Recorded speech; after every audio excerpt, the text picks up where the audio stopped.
It's just so terrible. I see pictures that you fortunately don't get to see. You don't want to see them. And that is a killing field. You have young soldiers being killed, thousands a week, and we got to get it over with. It's bad for Russia, and it's bad for Ukraine, and it's bad for us on a humanitarian basis. I've had very good talks with Putin, and I've had not such good talks with Ukraine. They don't have any cards, but they play it tough. But we're not going to let this continue. This war is terrible. It would have never happened if I were president, but it did happen, so I got stuck with it, and the whole world is stuck with it. And right now you have a country that has its cities, they look like demolition sites. Those beautiful towers, those 1,000-year-old golden domes that were so beautiful, the most beautiful in the world, they say, they're all in smithereens. Millions of people are killed, I think far more people than anyone understands. And we have people that better get to the table and get it ended. Should have never happened. It would have never happened. But I'm delighted to welcome America's governors to the White House. You're amazing people. Even the Democrats are amazing people, some of you. And we've worked together. Actually, we work very well together. I can't think of anybody. There's one or two, yeah, that it doesn't work out so well. But that's sort of normal. But I do want to welcome you, and I want to let you know that anything I can do, I'm here. I'm here for you. And we can do a lot. I do want to say that I left a great place, North Carolina, and we're really working hard there since I've been in. For 4 weeks, we've done more than they've did in all of the period of time. And FEMA was a disaster. FEMA wasn't there. They didn't do the job. And it was a terrible, terrible situation. I've never seen anything like it. And then they actually, when they did get there, a very small group, they chose anybody with an American flag or the name Trump on the front of the house. They would sort of skip that house very nicely.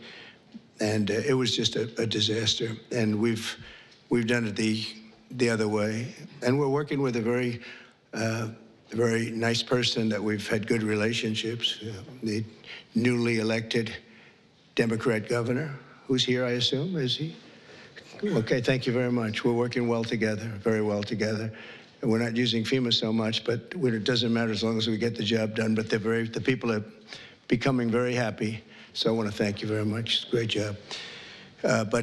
We are, and I'm of the opinion, I understand FEMA very well. We had a good situation with FEMA, but it was a very expensive thing to do. And I really believe when there's a natural disaster, a hurricane, a tornado, or whatever it may be, you're very capable people. It's called, you fix it. You take care of it yourselves. You don't have to call some faraway state and have people planed in from areas that they have no idea. They come in from Alaska to help you in Florida. They say, boy, this is hot here. This is, by the time they figure it out, everything would have been fixed. It's not a good situation. It's very expensive. You spend at least twice as much. They don't negotiate. They go out and hire local contractors, and they have no idea who they are. And I'd rather have my governor from South Carolina, Henry. I'd rather have Ron. I'd rather have from Florida. I'd rather have, I could name just about everybody in this room. I'd rather have you do it. You'll save a lot of money. And we'll send the bills. We'll pay, I think, far less. We have to have, you have a little bit of skin in the game. Otherwise, those bills will be much higher than they're supposed to be. Especially with a couple of you in this room who I know will get bills that you wouldn't believe, record setters. But so I think 75-25 with the government, the federal government paying 75. And we'll go right through to probably either go through Commerce, maybe go through Marco, because Marco's very good with money. I don't think I'm going to give him to the environmental gentleman, Lee Zeldin here, because Lee's going to say, what's this all about, huh? They gave me this too. You have found some big stuff, by the way, some big fraud. You have, as he said, this one's not even explainable. We're talking about billions of dollars, so great job, Lee. Really, it's sad, but it's a great job you've done in a very short period of time. But I think Marco or Scott or Howard, and if wherever Howard may be, he's we want to congratulate him. He did a great, it was a great session. He got no Democrat votes. I thought he's been a Democrat all his life, and he got no Democrat votes. They all called him to apologize. And, you know, honestly, that shouldn't be. But he got approved yesterday. But today I'm delighted to welcome America's governors to the White House. And I've known many of you for a long, long time. And this week we're forging even stronger bonds of cooperation to better serve the American people. I also want to thank the members of my cabinet who have joined us for this meeting, and they really have gone right off the bat. And I also want to thank Senator Thune, because I'm hearing we set a record on approvals, and I was screaming. I thought it was going so slowly. I think we have a record. So I apologize to anybody I screamed at. But no, it was announced this morning. I think we had a record for the number of positions, so that's great. And they're great people. So I'll begin by introducing Secretary of State Marco Rubio. He scares me because he got 99 votes. So that's either unbelievably good, because he's an incredible diplomat and therefore he's Secretary of State and you couldn't have picked it, or I'm a little nervous about you, Marco. And the only vote he didn't get was our vice president, who couldn't vote because he had just left. So you got 100%. But it really says something. I think it says working together. It's an amazing tribute, I think. I'll let you know about it. I'll let you know about it in about 2 years, everybody. Marco's been great, and he's been in some big meetings with people at the highest level of states that we would say, states meaning other countries that we would have said wouldn't have dealt so well, but they're dealing very well. You have a great group of people with Steve Witkoff and Michael Waltz, and we're making amazing progress. I mean, we've made more progress on that situation, which is Ukraine, than they have in 3 years. Again, it's so sad that it began, but we're also working very hard in the Middle East. Another one that wouldn't have happened, we would never have had, you wouldn't have had October 7th. They had no money, Iran was broke. We had sanctions up on Iran that nobody's ever seen before. They were literally broke, and they were not giving any money to Hezbollah, to Hamas. And how about Hamas yesterday with the babies? How about that, you know? We're gonna take that, we're gonna continue to take that? I don't think so. But I want to just thank you, Marco, for doing a great job. And Scott, you also. Scott went all the way to Ukraine. I said, don't do it. That's why they have telephones. But look, it's always better to meet in person. But I just didn't feel that it was good. And it was dangerous. You saw things on that train ride that you didn't like, I understand. You know, it's a pretty dangerous ride. The long ride, how long was that? 10 hours. 10-hour ride. It's after you get there. And a very dangerous journey, but he wanted to do it. He's a patriot. He wanted to do it. It's better to do it than it is with a telephone. Always better. I always say much better to meet in person, but that was dangerous. I like him. Therefore, I didn't want him to do it. If I didn't like him, I would have suggested he do it. In fact, I'd say, go back today and let's give it another shot. But I hear that they're going to agree pretty much with what, but that's not the big thing. The big thing is getting it done. And we'll get it done.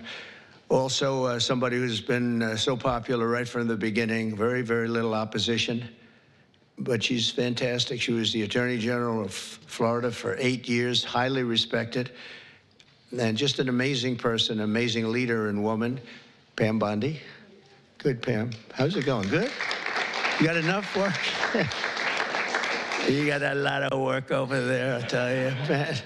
She's going to be unbelievable. I don't even think about it. Interior Secretary Doug Burgum. And Doug, I don't know if Doug's here. He was last night. Oh, good. You just disappear right into the woodwork, huh? Doug is a man who made a lot of money, actually, but in technology, sold to Microsoft for a lot, and decided he wanted to do a Trump thing, and he did, and he won easily. And he became a great governor of North Dakota. And really good. And he was all of a sudden thrown into the oil business, right? And he took that to a level that nobody ever thought possible. The job you've done there has been amazing. And I watched he ran, and I said, I like that guy. He was one of the few that didn't hit me. He He was after my position, but he never said anything bad about me. I said, okay, that's one checklist that we have good. You know, it's one of the ones, but he was an amazing governor, and he really became an expert on energy. And when I was with him, I realized I wanted him someplace. I didn't know exactly where, but I thought it would be the Department of Energy. I kept talking because the state has done so well.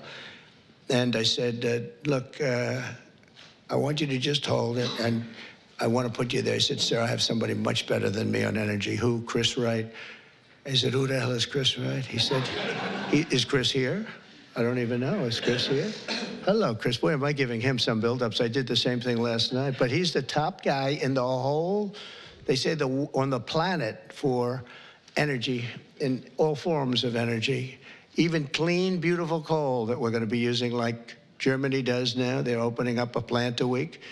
And they're opening up in China more than, somebody told me, 2 plants a week, you know, but we're supposed to use the wind, which doesn't work. Doesn't work from a practical standpoint. But I just want to welcome you because you had the greatest man. When he said, you're probably the only man, because I know Doug, he's got a big ego. And you're the only man I've actually heard him say something. He said, he's so much better than me on energy. He's better than anybody. And so we made a move. And you gave up a tremendous position to do this, and we want to thank you. But we have to get going because when we bring the energy costs down, we have more energy than anybody in the world. We just didn't use it. Can you imagine? Biden set us up in Venezuela instead of taking ours, so that we go to Venezuela where they'd have very heavy stuff, and we have the best stuff in the world. We have more liquid gold, and it's really great liquid gold too. We have more under our feet than anybody else. But we went to Venezuela to buy oil instead of taking it from our own land and, you know, drilling a little hole in the ground. About, how big is that hole? About a foot? About a foot, yeah. We drill a little tiny hole, and we could have taken it instead of all of the problems. And then we've made Venezuela strong again. You know, they've given them a lot of money. They never thought they were going to have so much money, and all the people are leaving. So you're going to have one guy sitting there with a lot of oil under his feet. That's not a good situation, but we're having talks about that whole mess. What a mess it was. That was another one that was done. He was ready to quit. He was going to be out. Marco, you know that better than anybody. Marco's been very staunch against what took place there. And we were going to have that in any form we wanted it. But Biden made them strong. It was the worst administration in history, and I say that with a lot of Democrats, but I think you believe it too. You can't say it, but you believe it.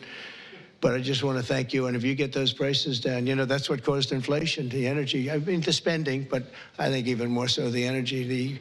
The energy went up. They stopped the oil leases. They stopped a lot of things that we were doing, and then they went back to what we were doing as much as they could because the prices were going through the roof. Remember that initial surge? It was brutal.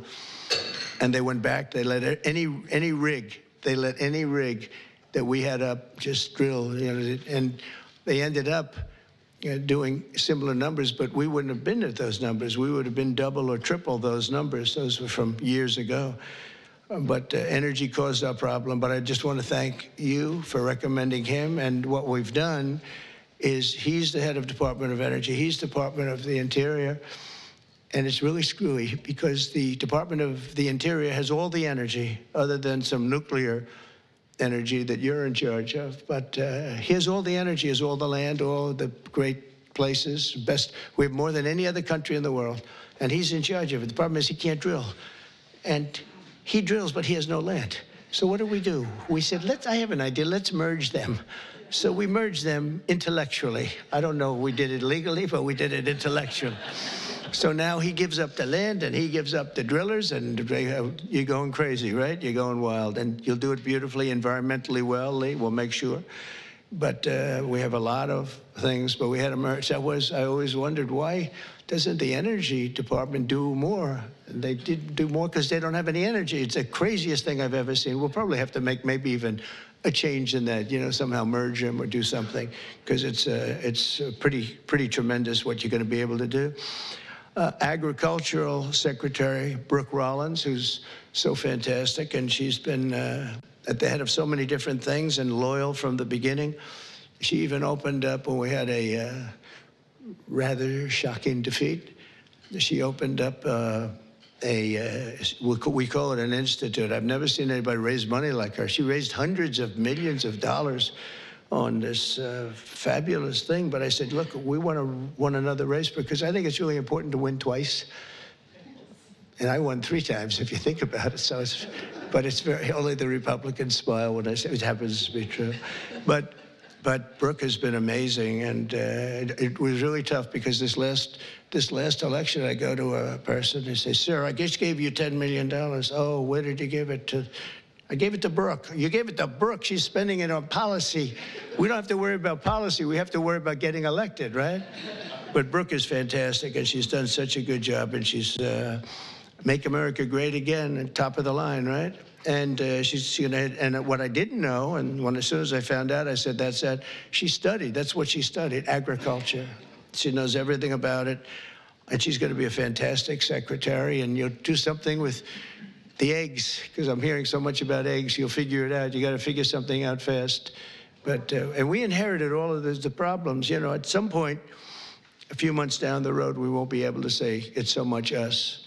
But the big things, really, we can blame other people for, to allow criminals into our country at levels that nobody's ever seen before, to allow people from jails, to have countries from all over the world be allowed to empty jails into an open border.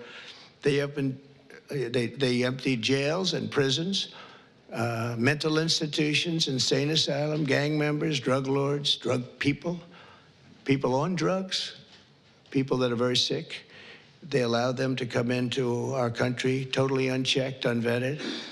And right now we have a great gentleman, Tom Homan, who's doing an unbelievable job, and Christine Ohm. They're doing a great job, but it's something we should have never had to be done. And you see the levels of crime that these are serious. They make our criminals look nice, I'll tell you. That's the only thing we get out of it. Our criminals are very nice people by comparison. These are seriously tough people. The various gangs, whether it's MS-13 or the Venezuelan gangs, they're as tough as nobody's ever seen toughness like this. Secretary of Health and Human Services, nobody knows this particular gentleman. He sailed right through. I thought he'd get a lot of, I said, well, he's going to get a lot of Democrat votes, Ron. I said, he's going to be an easy one, right? I told Ron DeSantis, I said, this one's going to be so easy. He's going to get all those Democrat votes. I don't know. You thank goodness for the Republicans, right? Robert F. Kennedy Jr. And where is Bobby? Where is Bobby?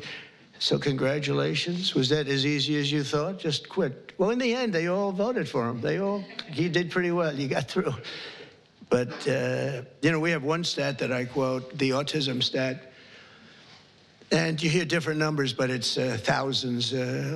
They say between 10 and 20,000. So if you go back 15 years ago, we had like nobody. It was 1 in 20,000. Now we have 1 in 34. Is that right? 34. So 34 or 36 kids have autism. And if you go back, I guess 18 years, that whenever that was done, it was 1 in 20,000. So we got from 20,000 to 34, 36. That's unbelievable. So there's something wrong. There's something wrong. We've done something wrong. There's something, you're going to figure it out. Maybe it's a spray that we spray all over the place that nobody else does. Other countries don't. The Pennsylvania Dutch, they don't do anything, and they're amazingly healthy. And he understands. He's working with Dr. Oz, who's a really smart guy. I know him very well. And those two guys are going to figure it out. They're also going to figure out why in the United States we pay $1,300 for a drug, one that we were talking about, and in London they pay, literally they pay $200, even less. $88, I heard in one case yesterday. They pay $88, we pay $1,300 for the exact same drug from the exact same factory, from the same plant where it's made. We've got to figure that out. So I hope you focus really a lot on the cost too, because Americans are being screwed, and it's no good. They're not going to put up with it. Secretary of Housing and Urban Development, another one I know very well. He's going to be fantastic, Scott Turner. So, Scott, congratulations. Man, oh, man, you are something. He got up and we had a great meeting yesterday, right? He got up and spoke. He's a good speaker, that one. And everybody loves you. Everybody knows you. Great guy. You're going to do fantastically. Well, you got a good recommendation from Ben Carson. Once Ben Carson recommended you, I said, all right, that's okay. We love Ben Carson. Nobody like Ben. Secretary of Energy, I introduced, Chris Wright, and Secretary of Veterans Affairs, Doug Collins. I know Doug so well. Oh, where's Doug? Where's Doug? That voice during the Mueller hearings, that beautiful voice. Do you know, remember the catastrophe that every Democrat remembers this, when Mueller went to testify? This was not a good situation. That's where it all ended, Pam, when he didn't know anything about anything. And Doug said, you don't know what we're talking about, do you? No. This was not a good day for them, but it was a good day for justice, I can tell you that, for fair justice.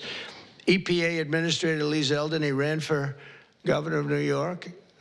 In theory, you have no chance, but actually, he almost won. It was a fantastic run, amazing run.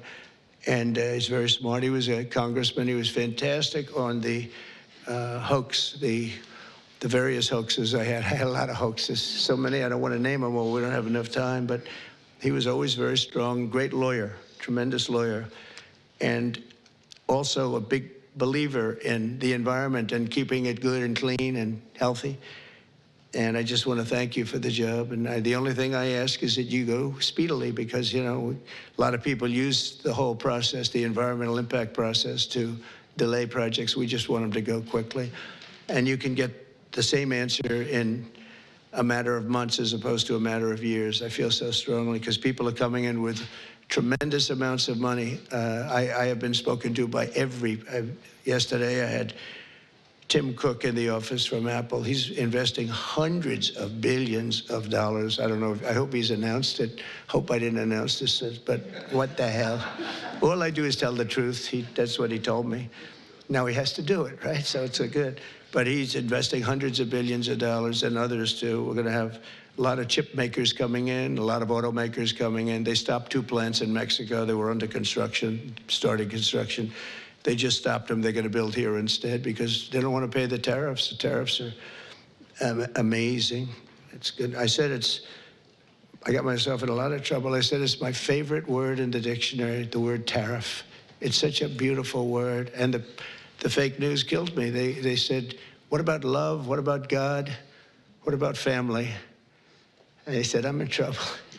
I said, so now it's my 4th favorite word. I say, love, God, family.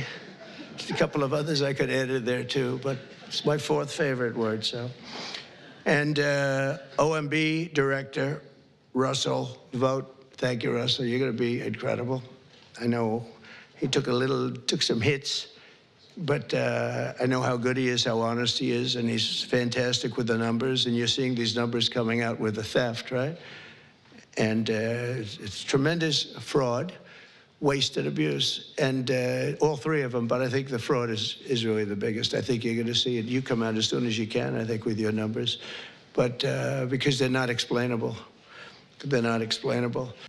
So I just, Russell, do a great job, that's all.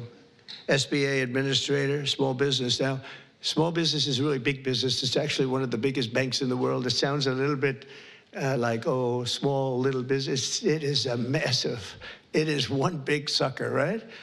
And Kelly Loeffler's here, so she's going to be incredible. And she's got an incredible husband, Jeff, who's one of the most important people in the world of finance. And he knows. He owns a thing called the New York Stock Exchange, so that's not so bad, right? And you have natural experience, but I think you're going to do great. And there's a lot of fraud in there from the past, you know, with all the money that was handed out. It was, you know, billions and billions of dollars. Director of National Intelligence, Tulsi Gabbard. Where's Tulsi? Is she here? Hi, Tulsi. I haven't really seen you. Good luck. Do well. Have fun. We built a building. The building cost like $12 billion. The building is loaded up with intelligence. Lots of luck figuring it out, right? Good. It was He was treated pretty rough for a person that's an incredible patriot. We've all known that. So it's nice that you're sitting with Bobby, because you two, you went through a lot. But you know what? You're going to be stars. And over the past month, our new administration has taken unrelenting action to fix every single disaster that we inherited, and we inherited a lot of them, the border being, I think it's the most difficult one of all. The rest we can get fixed, including foreign countries that are doing things that they shouldn't be doing. And one of the reasons that we won the election by so much, because we won it in everywhere. We won the popular vote. We won the 7 swing states, all 7 by a lot. And we won by millions of votes, the popular. It's always hard. I guess it hasn't happened in a couple of decades for a Republican to win the popular vote. I think that that's changing so rapidly. But we had another thing that was pretty amazing. We had, of the 3,000 counties, we won 2,500 of them. And the Democrats won 500. It's a lot. They've never seen anything like it. It would actually, you would have thought that the numbers would even be much higher. When you win 2,500 counties to 500 counties, that's, when you look at the map, you've all seen the map, the one that got certified and came out just recently. It's like almost totally red. And it's my honor. We're going to just work it out. But we've really become the party of common sense, and I think it's important. I think it's important for the Democrats' common sense too. We're going to deal with you, and we're going to deal on a common sense basis. And I know a lot of you agree with a lot of the things. I don't know, sometimes you're not allowed to say it, unfortunately, but I think we'll be all better off if everybody says it. That includes Republicans saying the right things. So on day one, I declared a national emergency on our southern border to stop the invasion of our country, because we were being invaded. Millions and millions of people. I figure 21 million people, and of that, 2 or 3 million were criminals. And many of them were people that countries didn't want. They would put them in these massive, large caravans. I came up with that name a long time ago. That's what it is. It's a caravan. And these are people, in many cases, they might not be criminals, but they're people that the country didn't want. They didn't work. They needed help all the time, or they needed assistance, or whatever.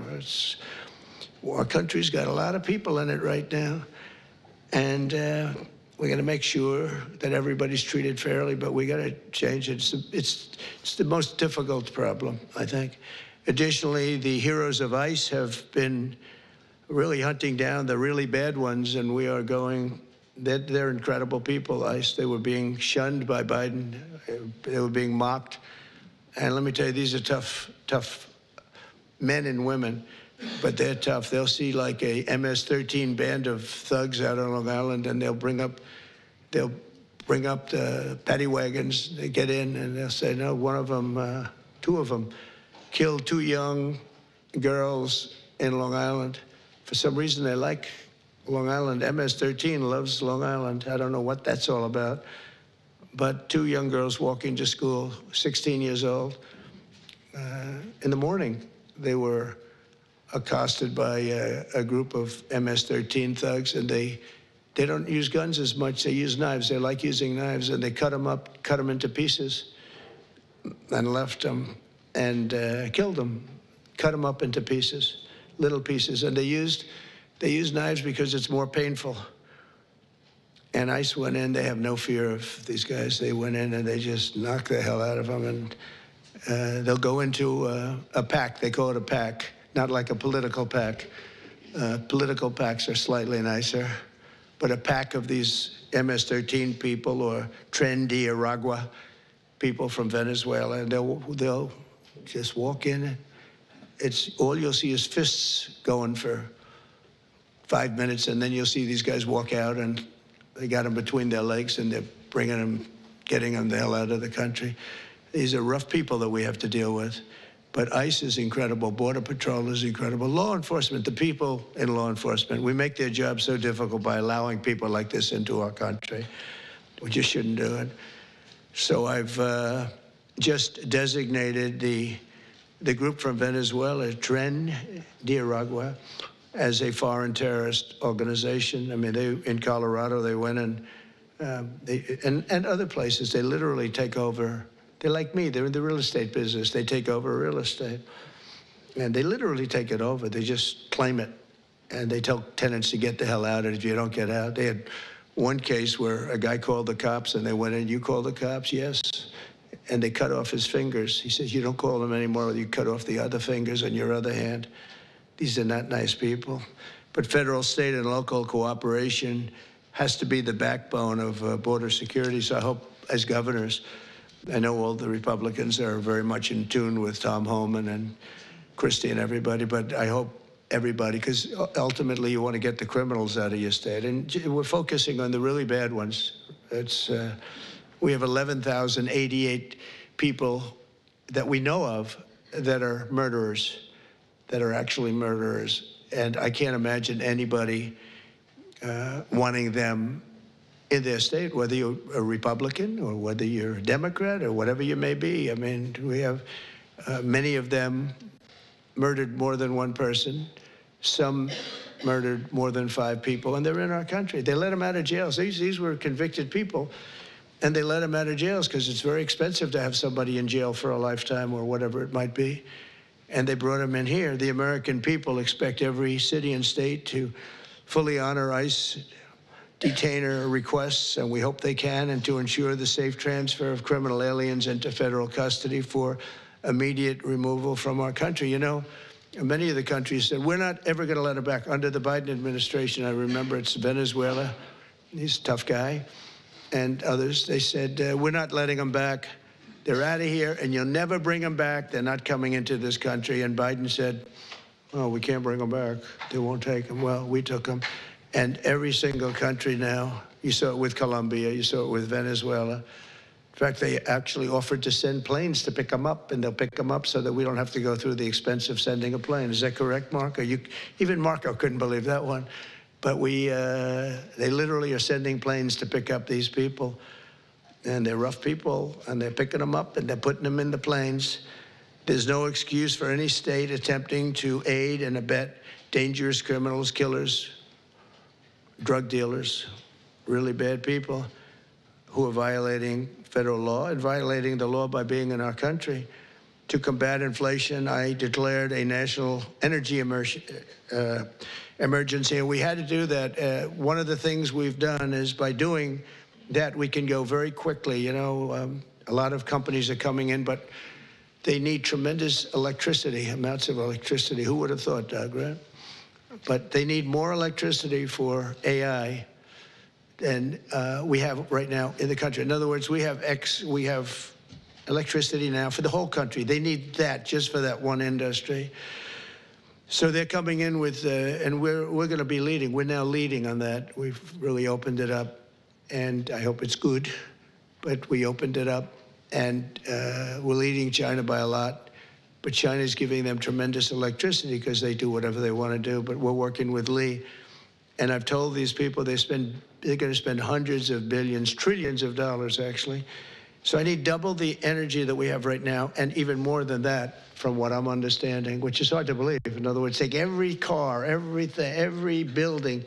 We need, whatever it is, 100% of the energy. We need that amount just to be in the #1 position. And we need really more than that to really dominate, which I think we'll be dominating. But I told them, and they can't believe it. I said, we're going to get you quick approvals, and you're going to build your own electric plants so that you're going to create your own electricity when you build your plant, which will be massive. These are massive plants.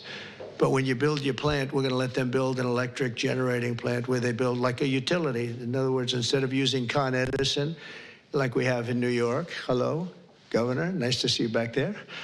And we do have Con Edison, and they don't do a bad job, actually. But, they could be a little cheaper with the price, perhaps, but they don't do bad. But we build our own utility. They can have their own utility. If they have any extra, they can put it onto the grid. But this way, they're not subject to a bad grid or a dangerous grid or a grid that gets taken out by bombs or war or anything else. So they actually couldn't believe it. They said, you think you could get that approved? Yeah, I'll get that approved very quickly. They couldn't believe it, and they're so happy. And they're going to do some in Virginia, some big ones. But we're going to go in this way. It's really a self-service. They just have this massive building with a large electric generating facility that'll be powered by natural gas, mostly. Some will use coal, some will use nuclear, clean coal. I only say clean coal, but some will use nuclear. They have their right to do it. None will use wind, because wind doesn't work. It's just terrible how an environmental person can like wind. It kills the birds. It's very expensive. It's 7, 8 times more expensive than other forms of energy. Every wind turbine in the country that goes up needs massive subsidies. It's really the only energy that needs subsidy, essentially. The solar's doing okay, so it's the only one. But to combat inflation, I declared that national energy emergency, and we're going to unleash the liquid gold under our feet to bring the prices way down. That's going to happen. And again, we're going to have a big part of that's going to be natural gas, which is very, very clean, and clean coal. We're going to do as many forms of energy as we can. And it's going to be something I think everybody knows, and you're going to call me or anybody else if you have difficulty or problems, but you're going to have levels of business being brought to this country that you've never seen before. The tariffs are bringing them more than anything else. The country's bringing them, but the tariffs are bringing them. They hadn't been here, and we're creating tremendous tax incentives. But the biggest incentive is they don't want to pay 100% tariff or 200% or whatever it may be. And as you know, we're going to be announcing tariffs on cars from foreign countries of 25%. That'll be done in probably April 2nd. I was going to do it April 1st, but I said, I don't like that date. It's going to cost a lot of money to wait one day, you know? I don't know. What do I do there, Pam? Maybe should I do it just April 1st? It costs a lot of money, that extra day, Marco. You figure what that costs. Let's do it April 2nd, right? I just don't want to take the abuse. We created the new Department of Government Efficiency, which you may have heard about. DOGE, which is now waging war on government waste, fraud, and abuse. And we've begun the largest deregulation of industries and other things. It's proper deregulation that has ever done. I lead the way on my first 4 years. We did more deregulation than any other president in history. And I brought a little list along that I thought I'd just read some of the places when you mentioned DOGE, some of the places that this money has gone. And these are the ones that I feel I could read. There are some that are so nasty and dirty and horrible that I don't want to really read them, because I assume they have television on. I have guarantee they do. I let the press in today because we have nothing to hide, right? It's much better. They said, do you want to let the press in? I said, why not? You think Biden would do that? I don't think so. $520 million was given for a consultant to do ESG, that's environmental, social, and governance investments in Africa. $520 million, $25 million to promote biodiversity, conservation, and social responsibility behavior in the country of Colombia. $25 million, $40 million to improve the social and economic inclusion of sedentary migrants. They have no place in particular they were thinking of. There is no location. The money was sent out, but they have no idea where it's going. $42 million for social and behavior changes in Uganda, and $10 million for Mozambique medical male circumcision. People that want to be, or have to be circumcised in Mozambique. $14 million for improving public procurement in Serbia. $486 million to a consortium for elections and political process strengthening, which $22 million was for inclusive participatory political process in Moldova. And $21 million going to my friend, Prime Minister Modi in India, for voter turnout. We're giving $21 million for voter turnout in India. What about us? I want voter turnout too, Governor. $29 million to strengthen the political landscape in Bangladesh. Went to a firm that nobody ever heard of.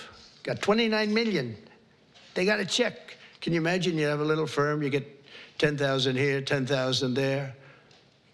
And then we get $29 million from the United States government. There are 2 people working in that firm. 2 people. I think they're very happy. They're very rich. They'll be on the cover of a very good business magazine pretty soon for being great scammers. $20 million for fiscal federalism, and $19 million for biodiversity in Nepal, and $47 million also for improving learning outcomes in Asia. Asia got a lot of money. $50 million plus another $50 million for condoms for Hamas. They gave $50 million, and it worked out so well, they gave another $50 million a little bit later. Condoms, $100 million for Hamas. And we're also uncovering outrageous incompetence and fraud in the Social Security. And I read this last night, so Governor, you're going to be bored hearing this, but you know, you never get bored because it's not possible to even believe it. So if you live 100 years, it's a long time, but let's assume that they had millions and millions of people living, because they have like 10 million people in the Social Security living. But let's go over 100. So now you're more than 100 years old. We have 4.7 million Social Security numbers, people from the age of 100 to 109. So if you're 100 to 109, we have 4.7 million people on our Social Security rolls, right? Well, that's a lot of people. I knew one guy was 100. The great Lenny Litt, when he was a builder in Manhattan. He lived to 103. You knew him. He was one of the greatest builders. He was so happy. The reason he lived, he loved building. He'd build a building a year, right? Never had a problem. You knew Lenny Litt when I would think of it, right? He was a great guy and got along with everybody. He got along with Democrats, Republicans. Everybody loved Lenny. When he died, it was a bad day for New York, I'll tell you. He was a great guy. But he lived to 103, 104 because he just loved his business. He was designing a new building at 103, and that was the end of it. He didn't quite get the design finished. But you had 3.6 million people aged 110, substantially older than good old Lenny. From 110 to 119, you have 3.6. These are the people on the rolls.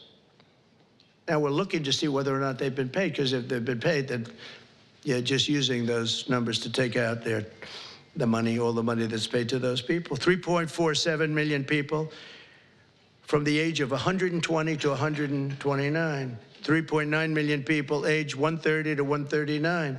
3.5 million people age 140 years old to 149 years old. I think this is the case for Pam. I think I might give you this, Pam, just you can have it. In fact, I will. 1.3 million from age 150. There's 1.3 million people, they're saying, are alive and receiving Social Security. Now, that's the only thing we're checking. Are they receiving it? Because if they're receiving it, that makes it much worse. If they're not receiving it, that just makes it incompetent. They shouldn't be on the rolls.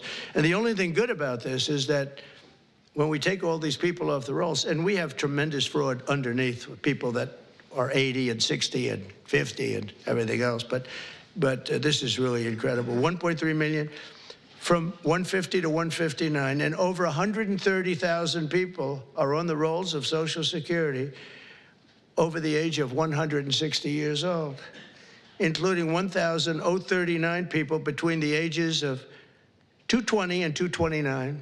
So we have, think of that, we have 1,039 people who are 220 years old to 229. We have one person at 240 years old, and here's the beauty of them all. We have one person at 360, which is strange because the country is 250. So it's been there 110 years older than the country. Here, Pam, you better take a look at this. That's much better for you than for me. Now the question is, are they getting paid? Because somebody maybe is getting paid. Yeah, I have a feeling you were. I said, what a convenient thing. This is so nice.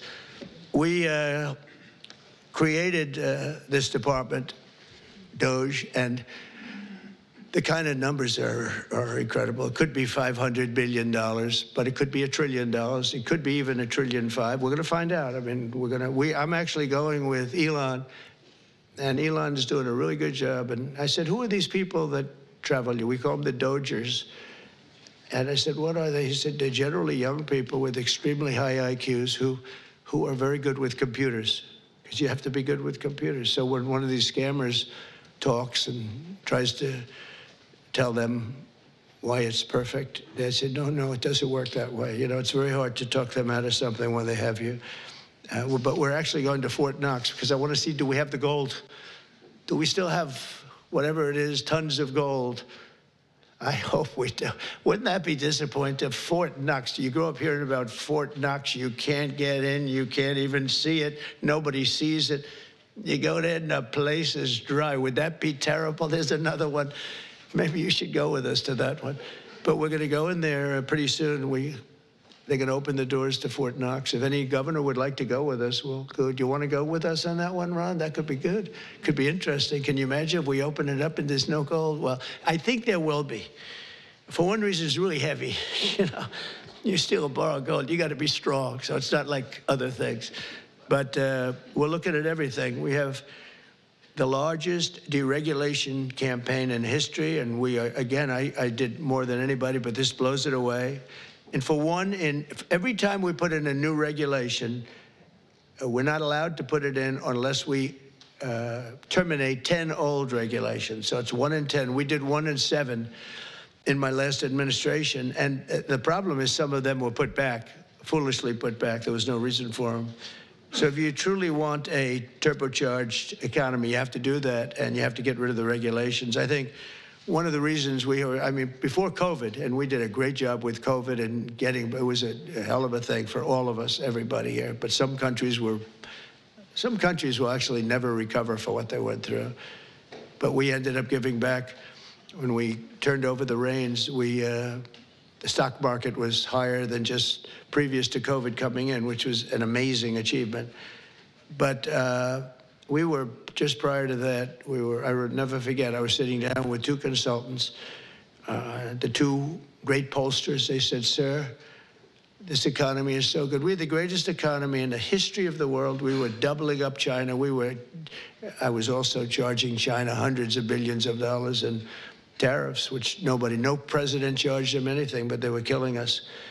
But we were beating everybody. Everybody said that in 2018, China was going to overtake us as the biggest economy in the world. And by the time I got finished, we were so much bigger than China, and we still are now. But another 4 years like we had just passed, you will have China being much bigger than you. There's no reason. If we have a smart president, there's no way that they should ever be able to catch us. But this pollster said to me, sir, if Abraham Lincoln and George Washington came back from the dead and they ran as president and vice president, they'd never be able to beat you. I said, thank you very much. The next day I go into my office and a group of scientists are sitting there. Sir, would like to tell you there's something very bad happening in China. There's dead bodies all over the place. And that's the first time I heard the word pandemic in a long time. And that's where it started. And you know where they were? All around the Wuhan lab. That's why from day one, I was saying, they had little slits like this. You saw them from the air, from space. And they were just little slits, but they were body bags. They were black body bags all over, so many. And that's where it came from. One other thing, just before we leave, I think you should do this. For my safety and security and for the good of our nation, you should do it anyway, regardless, even if it costs 10 times more, but it actually costs you just a tiny fraction. If you went to paper ballots and you're voting, and I would hope that every Republican would, so it costs exactly 8% of what the machines cost. These machines, they got something going. They get business. It's amazing. So paper ballots, and paper is very sophisticated today. It's called watermark. It's impossible to copy, impossible to cheat. It's actually hard to believe that a piece of paper is highly sophisticated, but it's watermark, and it's it's amazing actually when you see it. You can't cheat.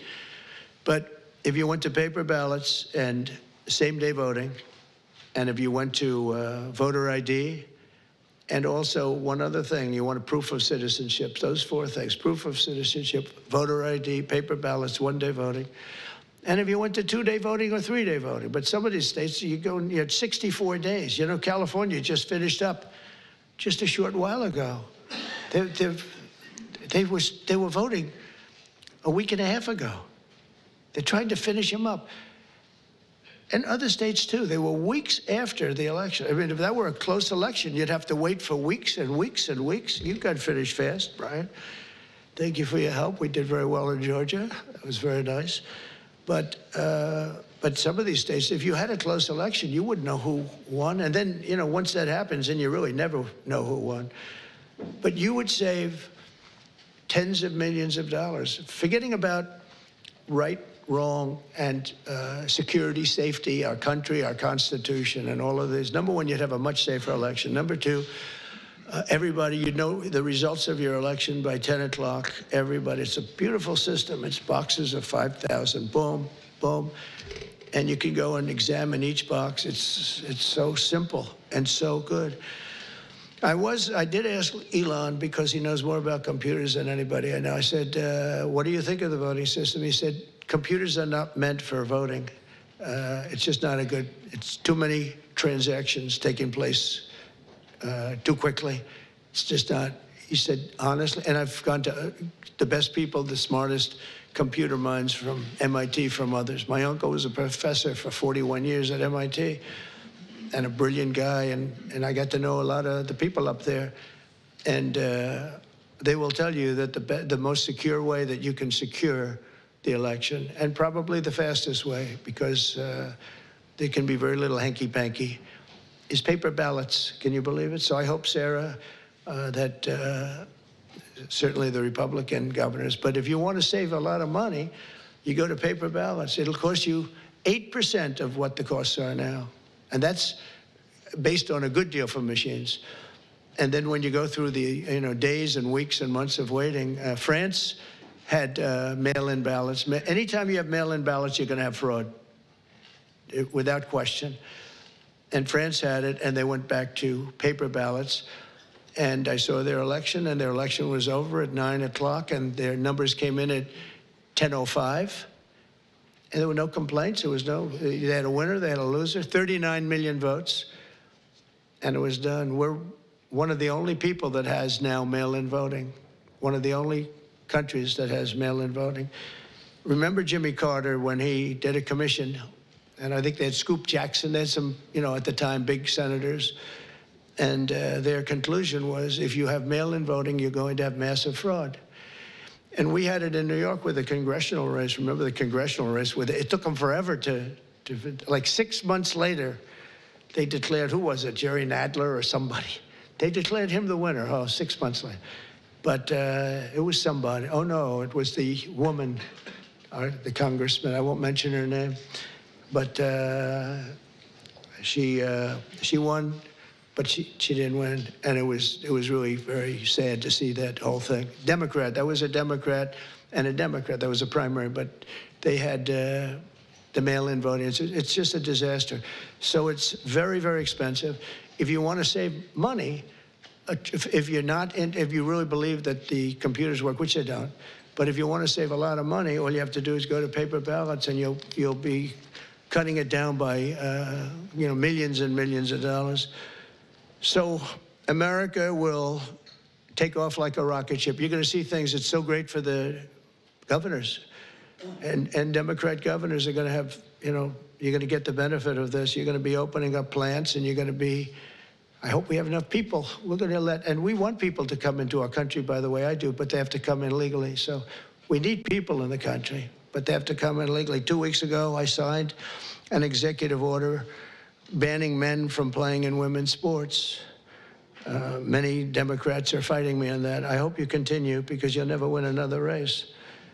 And it's just crazy. If you look at what happened with the boxing, if you look at what happened with the weightlifting numbers, where a record that hadn't been broken for 19 years got shattered. But, they put up an eighth of an ounce here, an eighth of an ounce there, and it's 218 pounds or whatever, a lot. And hadn't been broken in 19 years. And then a guy walks up who transitioned. He transitioned, and he knocked out that record by about 100 pounds. That would be a record not going to be broken again in a long. So we put a ban on it, and to protect women. I mean, the women, if you watch the Olympics, you had two transitioned people that were fighting in the women's boxing. They have women's boxing category. And if you saw that, it was brutal. What happened to the Italian woman was a really good boxer. After one punch, she said, no, no, no more, no more. I've never been hit. It was a left. It was not even it was just a left jab. She got hit so hard, she said, I can't do it. They forced her to go out. No, go out again. You'll do it. Goes out again, gets hit again. No, no, that's it.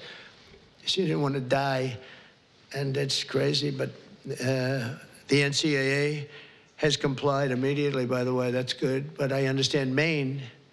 Is the Maine here, the governor of Maine? Well, down here. Are you not going to comply with it? I'm complying with state and federal laws. Well, we are the federal law. Well, you better do it. You better do it because you're not going to get any federal funding at all if you don't. And by the way, your population, even though it's somewhat liberal, although I did very well there, your population doesn't want men playing in women's sports. So you better comply because otherwise you're not getting any federal funding. See you in court. Every state, good, I'll see you in court. I look forward to that. That should be a real easy one. And enjoy your life after governor because I don't think you'll be in elected politics. Every state has a responsibility to comply with Title IX. They have an obligation, a legal obligation.